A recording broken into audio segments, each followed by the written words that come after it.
अस्सलाम वालेकुम। उम्मीद है आप खैरियत से होंगे। आपके फीडबैक का बहुत बहुत शुक्रिया। अमेज़ॉन ड्रॉप शिपिंग की सीरीज़ चल रही है और मैं आप लोगों के कमेंट्स पढ़ रहा था तो मुझे एक चीज़ की कमी महसूस हुई कि बहुत सारे मेरे सुनने वालों ने रिक्वेस्ट की कि सर आपने हमें अमेज़ॉन का अकाउंट साइन अप करना सिखाया, लेकिन वो थियोरेटिकल था। आपने बता दिया डॉक्यूमेंट्स कौन कौन से चाहिए। बराए मेहरबानी हमें वो एक बार practically Amazon account sign up करके दिखा दें। तो मेरे लिए आपकी फरमाइश सर आंखों पर, तो मैंने सोचा मैं आपको अमेज़ॉन का अकाउंट साइन अप करके प्रैक्टिकली दिखा देता हूँ। मैंने आज तक कभी अपने लिए अमेज़ॉन अकाउंट खुद साइन अप नहीं किया, लेकिन आप लोगों के लिए मैंने अमेज़ॉन का अकाउंट आज मैं आपको साइन अप करके दिखाऊंगा। कोई बड़ी साइंस नहीं है, बहुत आसान है। और एक और चीज़ मैं आपको बताऊं, हम आज पासपोर्ट यूज़ नहीं करेंगे, हम नॉर्मल आईडी कार्ड पे अपना अमेज़ॉन का अकाउंट साइन अप करेंगे, क्योंकि मेरे बहुत सारे पाकिस्तानी बहन भाई जो हैं उनके पास पासपोर्ट नहीं है, तो वो अपने आईडी कार्ड से अमेज़ॉन का अकाउंट साइन अप कर सकते हैं। जो अमेज़ॉन का अकाउंट हम साइन अप करेंगे उस पर ना सिर्फ आप अपना प्राइवेट लेबल लॉन्च कर सकते हैं, बल्कि आप उस पर ड्रॉप शिपिंग भी कर सकते हैं। So it's all up to you. पहला काम अकाउंट साइन अप करना है। अकाउंट साइन अप के लिए जो चीज़ें चाहिए होंगी ना, मैं आज आपको थ्योरी में नहीं बता रहा कि ये चाहिए ये चाहिए ये चाहिए। स्क्रीन पे चलते हैं प्रैक्टिकली, जहाँ जो चीज़ चाहिए होगी आप कॉपी पेंसिल पकड़िएगा, नोट कीजिएगा, वीडियो आपके पास आ जाएगी। जब आप अपना अमेज़ॉन का अकाउंट साइन अप करने बैठें तो आप इस वीडियो को पहले देखते रहिएगा, स्टेप बाय स्टेप फॉलो कीजिएगा। इंशाल्लाह आप भी इसको सीख जाएंगे। तो चलें स्क्रीन पे चलते हैं और अपना प्रोसेस स्टार्ट करते हैं। जी, तो हम आ गए हैं स्क्रीन के ऊपर और यहाँ पर आके आपने सबसे पहला काम ये करना है कि आपने सेलर सेंट्रल पे जाना है। तो जिस भी मार्केट में आप बेचना चाह रहे हैं, यूएसए में, यूके के अंदर, आपने उसका सेलर सेंट्रल सर्च करना है। कैसे करना है? गूगल पे जाके आपने टाइप कर देना है seller central USA, seller central UK. तो आपके सामने जिस पे भी करना है वो खुल जाएगी स्क्रीन। आज हम साइन अप करने लगे हैं अमेज़ॉन यूएसए का अकाउंट। सो अगर तो आपका ऑलरेडी अमेज़ॉन का अकाउंट बना हुआ है तो आपने सिंपली यहाँ पर अमेज़ॉन का लॉगिन आईडी और पासवर्ड देना है और नेक्स्ट करना है और आप साइन इन कर लेंगे। लेकिन चूंकि हम नया अकाउंट बनाने के बारे में सोच रहे हैं तो हमने क्लिक करना है क्रिएट योर अमेज़ॉन अकाउंट पे। सो यहाँ पर हमने अपना नाम लिखना है और कोशिश कीजिए यहाँ पर एग्जैक्ट वही नाम लिखें जो कि आपके आईडी कार्ड पे लिखा हुआ है। मेरा नाम है मिर्ज़ा मोहम्मद अरसलान, मैंने वो लिख दिया। आपके पास एक ईमेल आईडी होना चाहिए, जो कि मेरे ख्याल हर बंदे के पास है, हर शख्स ने अपना ईमेल आईडी बनाया हुआ है। लेकिन याद रखिएगा ये ईमेल आईडी पहले अमेज़ॉन पे अकाउंट साइन अप करने के लिए यूज़ ना हुआ हो। कोई एक पासवर्ड रख लें जो आप रखना चाह रहे हैं। उसके बाद इस पासवर्ड को आप दोबारा एंटर कर लें। एंटर करने के बाद आप इसको नेक्स्ट पे क्लिक कर दें। बड़ा आसान तरीका है, आपने यही स्टेप फॉलो करते रहने हैं। जैसे ही आपने डाटा एंटर करना है ना, तो सबसे पहले वो आपसे आपका ईमेल एड्रेस वेरीफाई करेगा। ईमेल एड्रेस वेरीफाई करने के लिए वो आपको एक ओटीपी भेजेगा, जिसको हम वन टाइम पास कोड या पासवर्ड भी कहते हैं। वो एक कोड आएगा, आपको पास कोड आएगा, वन टाइम पास कोड आपके ईमेल में आ गया। यहाँ पर हम इसे देखते हैं। जी, ये देखें हमारे पास भी आ गया है, जो कि 678120। हम इसको करते हैं कॉपी यहाँ से और कॉपी करके हम इसको पेस्ट करते हैं यहाँ पर, क्लिक करते हैं क्रिएट योर अमेज़ॉन अकाउंट के ऊपर। अब हमारा ईमेल एड्रेस जो है वो वेरीफाई हो जाएगा। अमेज़ॉन को यकीन हो जाएगा कि ये एक वैलिड ईमेल एड्रेस है। जैसे ही आप ये काम करेंगे तो यहाँ पर अमेज़ॉन आपको ख़ुद गाइड करने आ जाएगा कि आपको किन प्रोसेस से गुज़रना है अपना अमेज़ॉन का अकाउंट साइन अप करने के लिए, आपको क्या क्या चाहिए, व्हाट यू विल नीड, और पूरा प्रोसेस बता दिया है कि सबसे पहले आपने क्या करना है। आपने अपनी जो इन्फॉर्मेशन है, डॉक्यूमेंट्स हैं, वो अमेज़ॉन को प्रोवाइड करने हैं।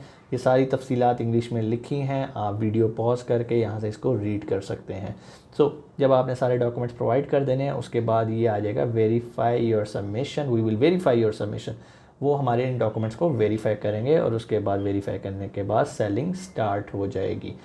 ये आप पढ़ सकते हैं। उसके बाद व्हाट यू विल नीड, आपको चाहिए क्या। यहाँ आपको एक आईडी कार्ड चाहिए, एक पासपोर्ट चाहिए। यहाँ मैं आपको बताता चलूँ, आपने जो आईडी कार्ड यूज़ करना है वो नए वाला आईडी कार्ड है, जिसमें साथ इंग्लिश में भी आपका नाम ट्रांसलेट होकर लिखा होता है। पुराने वाला आईडी कार्ड नहीं, इसको हम चिप वाला कार्ड भी कहते हैं, सिम वाला कार्ड भी कहते हैं, जो हमारा आईडी कार्ड अब लेटेस्ट बन रहा है नादरा से। चार्जेबल क्रेडिट कार्ड आपको चाहिए, मोबाइल नंबर चाहिए। क्रेडिट कार्ड से परेशान ना हो, हम यहाँ पे सादा मिज़ान का बैंक अकाउंट लगाएंगे अपना, या फैसल बैंक का भी लग सकता है, यूबीएल का भी लग सकता है। कोई भी पाकिस्तानी बैंक अकाउंट हो वो अमेज़ॉन एक्सेप्ट कर लेता है।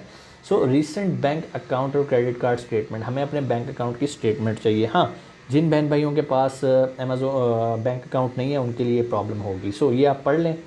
आपको जो बैंक स्टेटमेंट चाहिए वो 180 दिनों से पुरानी ना हो। इसके अलावा यहाँ पर और उन्होंने थोड़ा सा बताया कि भाई आपने स्कैन करके भेज सकते हैं हमें, ठीक है। और इसके अलावा और बहुत सारे फॉर्मेट्स हैं, ये आप सुकून से पढ़ लें। लैंग्वेज आपकी बैंक स्टेटमेंट की जो है वो इंग्लिश होनी चाहिए, जैसे कि वहाँ मेंशन था। या और इसके अलावा जो उन्होंने आपके ऊपर रिस्ट्रिक्शन लगाई है कि इन लैंग्वेजेस में आपने रहना है। सो आप इसको तसल्ली से पढ़ लीजिएगा। यहाँ पर मैं वेट नहीं कर रहा, यहाँ पर आपको सारी डिटेल उन्होंने बताई है। आपका जो पासपोर्ट है, आपका जो बैंक अकाउंट है, उसकी जो स्टेटमेंट है, जो भी डाटा आपने उसे देना है ना, वो उन लैंग्वेजेस के अंदर हो जो अमेज़ोन एक्सेप्ट करता है। अमेज़ोन उर्दू एक्सेप्ट नहीं करता, सो हम इंग्लिश को ही टारगेट करते हैं। वैसे भी पाकिस्तान में बैंक स्टेटमेंट्स आपको इंग्लिश में मिलती हैं, आपका नादरा का ID कार्ड भी इंग्लिश में आ गया। सो हम आगे मूव करते हैं। अब हमने उसको अपनी फर्दर जो है ना अपनी सिलेक्शन करनी है। वो कह रहा है जी आपकी बिज़नेस की लोकेशन क्या है। चूँकि हम पाकिस्तान से काम कर रहे हैं और पाकिस्तान से अपना अमेज़ोन का अकाउंट बना रहे हैं, हम यहाँ पे सिलेक्ट करेंगे पाकिस्तान। इससे पहले ये ऑप्शन नहीं आती थी। उसके बाद वो आपसे पूछ रहा है कि ये एक बड़ा इंपॉर्टेंट पार्ट है, यहाँ पर आपने सेलेक्ट करें none I am an individual, क्योंकि हम एक इंडिविजुअल अकाउंट साइन अप कर रहे हैं, हम कोई बिज़नेस अकाउंट नहीं कर रहे, क्योंकि अपनी क्रेडेंशियल्स पे कर रहे हैं। सो यहाँ पर हमने सेलेक्ट कर लिया जी none I am an individual. आगे हमने डिटेल पढ़ ली, please ensure your business type selection is correct. Okay जी, इट्स करेक्ट है जी, कोई इसमें टेंशन की बात नहीं है। सो उसके बाद आ जाना है, ये हमने सारा कुछ पढ़ लिया। एन इनकरेक्ट सिलेक्शन में affect the status of your account. Obviously यहाँ पर हमने अपना वही कार्ड वही नाम एंटर करना है जो हमारे ID कार्ड के ऊपर लिखा हुआ है। बार बार मैं इस चीज़ पे जोर दे रहा हूँ, अगर आपका डाटा आपस में मैच नहीं करेगा तो ये आपके लिए प्रॉब्लम करेगा, आपका अकाउंट वेरीफाई नहीं होगा। सो ये हमने चेक कर लिया कि मैं जो आपको डाटा दे रहा हूँ, I confirm my business location and type are correct. उसके बाद हम आगे मूव करते हैं। तो जैसे हम आगे मूव करेंगे, यहाँ पर अगेन हमारा नाम ऑलरेडी उसने फेच कर लिया, वहाँ से लिख लिया है कंट्री ऑफ सिटीजनशिप। कोई आपने झूठ नहीं बोलना, आपने वही सिटीजनशिप बतानी है जो आप हैं। लाइक आप पाकिस्तानी हैं तो आपने पाकिस्तान को सिलेक्ट कर लेना। सो कहाँ चला गया पाकिस्तान, ये आ गया। पाकिस्तान को हमने सेलेक्ट कर लिया। पाकिस्तान सेलेक्ट करने के बाद हमने अपना कंट्री ऑफ बर्थ बताना है, जो कि ऑब्वियसली बहुत सारे पाकिस्तानियों का पाकिस्तान ही है। सो यहाँ भी हमने पाकिस्तान लिख लेना है। ये वो डाटा लिखना है जो हमारे ID कार्ड के मुताबिक वेरीफाई होएगा। यहाँ पर हमने अपनी डेट ऑफ बर्थ लिख लेनी है। मैं अपनी यहाँ पे डेट ऑफ बर्थ लिख देता हूँ, ठीक हो गया। और यहाँ पे मैंने ईयर लिख दिया। ये डाटा एंटर करते वक्त सिर्फ आपने एहतियात करनी है कोई डाटा गलत एंटर ना हो, क्योंकि जब वो वेरीफाई करेगा अमेज़ॉन और आपके डाटे में कॉन्फ्लिक्ट होगा तो आपका अमेज़ॉन का अकाउंट साइन अप नहीं होगा। सो उसके बाद आइडेंटिटी प्रूफ मांग रहा है वो आपसे, ठीक है। ये हमने डेट ऑफ बर्थ डाल दी और सिटीजनशिप डाल दी, कंट्री ऑफ बर्थ डाल दिया। आगे मूव करते हैं आइडेंटिटी प्रूफ पे, ठीक हो गया। आइडेंटिटी प्रूफ दो तरह से है, या पासपोर्ट या नेशनल ID कार्ड। चूँकि आज हम प्रैक्टिस कर रहे हैं नेशनल ID कार्ड पे, सो हम नेशनल ID कार्ड को यूज़ करेंगे। आप पासपोर्ट भी यूज़ कर सकते हैं अगर आपके पास पासपोर्ट है। सो कंट्री ऑफ इशू, हमने ID कार्ड कहाँ से लिया है, हमने पाकिस्तान से लिया। Most of the Pakistanis Pakistan से लेते हैं, लेकिन अगर आप बाहर कहीं रहते हैं और वहाँ पर लाइक सऊदीया वगैरह में आपको वहाँ की पाकिस्तानी एम्बेसी से मिल जाता है, सो आपने यहाँ सेलेक्ट कर लेना है, ID कार्ड का नंबर लिख देना है।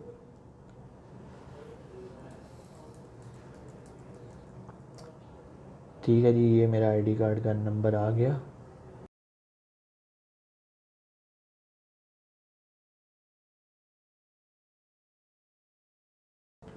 उसके बाद हमने डेट ऑफ एक्सपायरी देखनी है। ये जो हमारे ID कार्ड पे लिखी होगी ये बिल्कुल वैसे ही होनी चाहिए।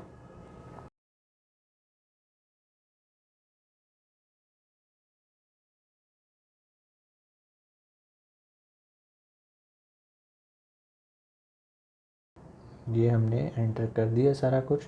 अब हम आ जाते हैं अपने रेजिडेंशियल एड्रेस। सो यहाँ पर हमने पोस्टल कोड डाल दिया, जो कि मेरा ख्याल है कि हो गया। उसके बाद एड्रेस डालना है, आपने भी डालना है। आपको ये डाटा ब्लर नज़र आ रहा होगा क्योंकि मेरा रेजिडेंशियल एड्रेस है। और सो यहाँ पर आपने अपने अपने एड्रेस डाल देने। यहाँ पर कोई बड़ी रॉकेट साइंस नहीं है। आपने जो आपसे वो पूछ रहा है आपने वो ऑनेस्टली बिल्कुल एग्जैक्ट ID कार्ड के मुताबिक डाटा एंटर कर देना है। यहाँ पर मैं अपना डाटा सारा एंटर कर रहा हूँ। सो डाटा एंटर करने के बाद सारा कुछ ये मैंने कर दिया। अब स्टेट पूछ रहा है, स्टेट मेरी है पंजाब, ये आ गया पंजाब। अब वो कह रहा है जी रिसीव पिन थ्रू। अब उसने मुझे वेरीफाई करना है, मेरे मोबाइल नंबर को वेरीफाई करना है। तो पहले मैं मोबाइल नंबर लिख देता हूँ अपना यहाँ पर, ठीक है जी। ये मेरा मोबाइल नंबर आ गया और मैंने उसे कहा भाई मुझे पिन ना SMS के थ्रू भेजो, कॉल के थ्रू ना भेजो। मैंने ऊपर SMS ही सिलेक्ट रखा, कॉल पे मैंने क्लिक नहीं किया, ठीक है। उसके बाद मैंने क्लिक करना है सेंड SMS। जैसे ही मैंने सेंड SMS पे क्लिक करना है, उसने मेरे मोबाइल पे जो है वो मैसेज भेज देना है। मैसेज आ गया है होगा, यस ये आ गया। यहाँ पर मैं पिन कोड लिख देता हूँ अपने मोबाइल से देख के। Okay it's 409671। ठीक हो गया। इसको अब उसके बाद मैंने क्या करना है, ये एंटर करने के बाद वेरीफाई करना है, ठीक है। और लें जी हमारा फ़ोन भी वेरीफाई हो गया, फ़ोन नंबर वेरिफिकेशन हमारी ओके होगी। अब हम आ गए हैं नेक्स्ट स्लैब पे, ठीक है जी। यहाँ पर अमेज़ोन आपको बता रहा है कि भाई आपसे जो है ना मंथली सब्सक्रिप्शन $39.99 जो है ना हम पहले महीने में चार्ज करेंगे, उसके बाद से हम आपसे चार्ज नहीं करेंगे। तब तक नहीं चार्ज करेंगे जब तक आप कोई लिस्ट नहीं लगा लेते, जब तक आप कोई बेचना शुरू नहीं कर देते। पहले ऐसा नहीं होता था। पहले क्या होता था, धड़ाधड़ हर महीने आपको पैसे ठुकने शुरू हो जाते थे अगर आप प्रोफेशनल अकाउंट बना रहे हैं। अभी ये हमारा इंडिविजुअल प्रोफेशनल अकाउंट ही बन रहा है और मैं भी आपको जब बनेगा वो भी इंशाल्लाह दिखाऊंगा। $39.99 आपसे कटेंगे, आपने परेशान नहीं होना इससे। आप चाहें तो अमेज़ॉन के साथ केस ओपन करके उससे लड़ झगड़ के ये 39.99 भी वापस ले सकते हैं। अब जो नेक्स्ट आ गया ना, मैं यहाँ पर अपने कार्ड की डिटेल्स यूज़ करूँगा। मैं जो कार्ड यूज़ करने लगा हूँ, मैं करने लगा हूँ मेज़ान का वीज़ा डेबिट कार्ड, ठीक है। मास्टर डेबिट कार्ड भी होता है, लेकिन मास्टर यूज़ करने दें वो भी कर लें, वीज़ा भी हो जाता है। मेरे पास इस टाइम वीज़ा कार्ड है, मैं उसकी डिटेल्स यहाँ एंटर कर रहा हूँ। ये वही आम जो हम ATM कार्ड नहीं इस्तेमाल करते अपनी डेली रूटीन में पेट्रोल भरवाने के लिए या ऑनलाइन शॉपिंग के लिए या किसी रेस्टोरेंट में बिल देने के लिए या ATM से कैश निकालने के लिए, ये वही कार्ड है। उसका आपने कार्ड नंबर एंटर करना है जो कि उसके ऊपर लिखा होता है। उसके बाद आपने उसकी एक्सपायरी डेट डालनी है। मैं भी यहाँ पर उसकी एक्सपायरी डेट डाल देता हूँ। ले जी एक्सपायरी डेट आ गई।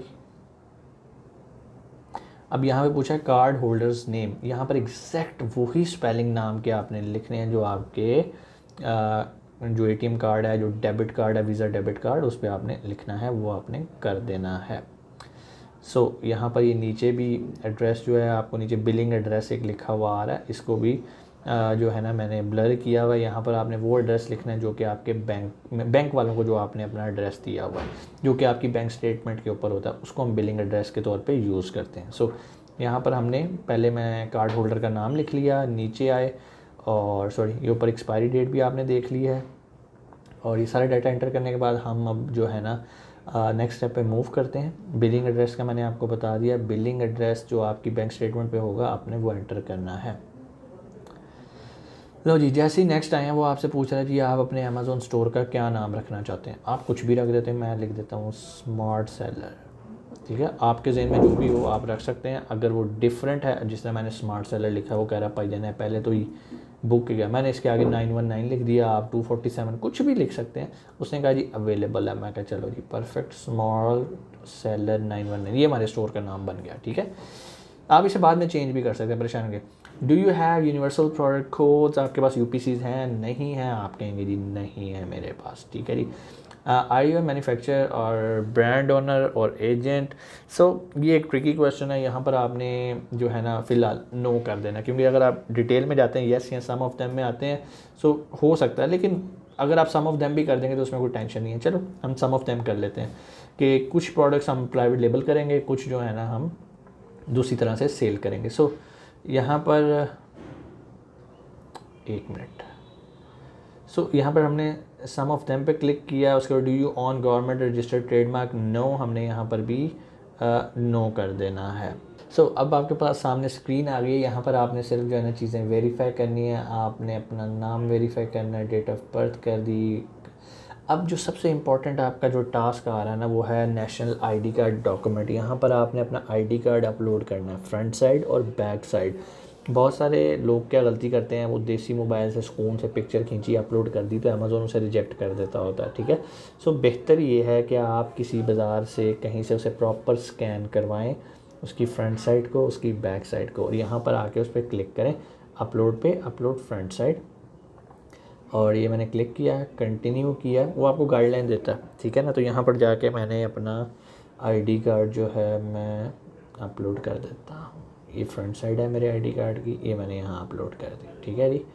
उसके बाद अपलोड बैक साइड, ये बैक साइड मैंने अपलोड कर दी। उसके बाद ये प्रूफ ऑफ एड्रेस। अब मुझे अपना एड्रेस प्रूफ करना है तो मैं उसे कहता हूँ भाई मेरे बैंक स्टेटमेंट से कर ले। मैंने अपलोड बैंक स्टेटमेंट, अब मैं यहाँ पर अपनी बैंक स्टेटमेंट अपलोड करूँगा, ठीक है जी। यहाँ पे मेरी बैंक स्टेटमेंट अपलोड हो गई है। एक चीज़ का मैं आप लोगों को बताता जाऊँ, जब भी आपने बैंक स्टेटमेंट अपलोड करनी है तो मेक श्योर आपके पास जो बैंक से स्टेटमेंट आए उसको स्कैन करना है, मोबाइल से तस्वीरें नहीं खींचनी, ठीक है। और आपकी बैंक स्टेटमेंट लेटर हेड पे होनी चाहिए बैंक के, प्लस उस साइन और स्टैंप हुई हो, तब जाके अमेज़ोन उसे एक्सेप्ट करेगा, ठीक है, अदरवाइज़ नहीं करेगा। बहुत सारे लोग कहते हैं सर असी बैंक स्टेटमेंट अमेज़ोन पे अपलोड की थी लेकिन वो हुई नहीं। उसकी वजह ये होती है कि आपने उसे प्रॉपर तरीके से स्कैन करके नहीं भेजा, या जो आपने बैंक स्टेटमेंट भेजी है वो एक ब्लैंक पेपर के ऊपर थी, नीचे से स्टैंप और साइन हुए हैं। अमेज़ोन ऐसी बैंक स्टेटमेंट एक्सेप्ट नहीं करता। It should be on your letter head. आपने जाके अपने मैनेजर से रिक्वेस्ट करनी कि सर मुझे लेटर हेड पे दे दें, बेशक 1 पेज की आप मुझे स्टेटमेंट दे दें। ये कहीं ज़रूरी नहीं है कि आपकी 6 महीने की बैंक स्टेटमेंट चाहिए, 8 महीने की चाहिए, नो। उसने आपका एड्रेस वेरीफाई करना है। आपकी बैंक स्टेटमेंट के अंदर आपके पास एड्रेस क्लियर लिखा आ रहा होना चाहिए, आपका नाम क्लियर लिखा आना चाहिए। ये दो वो चीज़ें जो यहाँ पर बड़ी ट्रिकी होती हैं पाकिस्तानियों के लिए। सो यहाँ पर आपने जो भी बैंक स्टेटमेंट अपलोड करनी है उसके अंदर ये चीज़ें मेंशन होनी चाहिए। आप चाहें तो चेंज कर सकते हैं। नेक्स्ट कर दिया। अच्छा जी, यहाँ पर जी अब एक बड़ा ट्रिकी काम आ गया, ठीक है जी। वो ये है कि वो आपको कह रहा है जी please choose one of the available option to connect with an Amazon associate. अब आपने अपनी आइडेंटिटी प्रूफ करनी है, और आइडेंटिटी प्रूफ के लिए अमेज़ोन आपको वीडियो कॉल करता है। कुछ केसेस में नहीं भी करता, दिल करे तो कर लेता है, ये अमेज़ोन की मर्ज़ी है, यहाँ पर हम कुछ नहीं कह सकते। और आपने कोई टेंशन नहीं लेनी कि वीडियो कॉल पता नहीं क्या चीज़ होगी, ठीक है जी। हम कह रहे हैं जी शेड्यूल कर लेते हैं, ठीक है जी। हम इसे प्ले करते हैं। नीचे वाली ऑप्शन वो मैं नहीं दे रहा इंस्टेंट लाइव कॉल, क्योंकि currently not available at your location. हम पाकिस्तान में हैं, हमें पहले अपॉइंटमेंट लेनी पड़ती है, ठीक है। सो हमने यहाँ पर कर दिया schedule an appointment with an Amazon associate on a future date, carrier this one documents and other documents you upload. जो डॉक्यूमेंट्स आपने अपलोड किए ना यहाँ पे, अपना ID कार्ड, बैंक स्टेटमेंट, वो अब आपने दिखानी है अमेज़ोन को वीडियो कॉल के अंदर। सो हम करते हैं नेक्स्ट पे, देखते हैं अब हमारे साथ क्या होता है। अब जब जैसे ही आए हैं वो कह रहा है जी please choose a date and time to schedule an appointment and click next to confirm your appointment. All appointments times shown in, please plan your approximately 20 minutes appointment, ठीक है, प्लान फॉर अप्रॉक्सीमेट। लेकिन जैसे ही हम नीचे आ रहे हैं ये देख रहे हैं जी please try again in 2-3 days, we regret for the inconvenience. कोई मसला नहीं, आपके साथ भी ये एरर आ सकता है। आपने ना हर एक दिन के बाद पेज रिफ़्रेश करना है। जैसे ही आप पेज रिफ़्रेश करेंगे ना तो आपके सामने जो है ना वो चीज़ें आ जाएंगी। अब आप यहाँ पर क्लिक कर सकते हैं, I confirm that the ID documents bank this one, ये सब ओके हैं। लेकिन आप इससे आगे प्रोसीड नहीं कर सकते। क्यों नहीं कर सकते? क्योंकि अभी तक आपको अपॉइंटमेंट टाइम नहीं मिला।